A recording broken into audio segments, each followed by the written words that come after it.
Iran और रूस के खिलाफ अमेरिकी पश्चिमी देशों की पाबंदी सख्त होती जा रही है। वहीं रूस और ईरान इस ओर कोई ध्यान दिए बिना तेहरान और मॉस्को के रिश्तों को और अधिक मजबूत बनाने में जुटे हुए हैं। रूस के विदेश मंत्रालय ने पश्चिमी प्रतिबंधों पर टिप्पणी करते हुए कहा कि तेहरान और रूस के खिलाफ पश्चिमी जगत के अमानवीय प्रतिबंधों का कोई ख़ास असर नहीं पड़ेगा।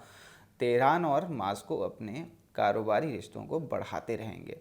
वहीं रूस ने पश्चिमी देशों की हरकतों पर प्रतिक्रिया देते हुए कहा कि पश्चिम की शत्रुतापूर्ण कार्यवाही और ईरान और रूस के खिलाफ उसके प्रतिबंध सभी क्षेत्रों में लाभकारी नहीं होंगे।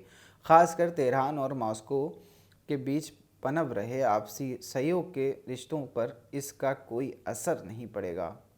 रूस की रिपोर्ट के अनुसार जनवरी-जुलाई 2022 में रूस और ईरान के बीच 2.7 बिलियन डॉलर का कारोबार हुआ था, जो पिछले साल इसी मुद्दत की तुलना में 42.7% अधिक है।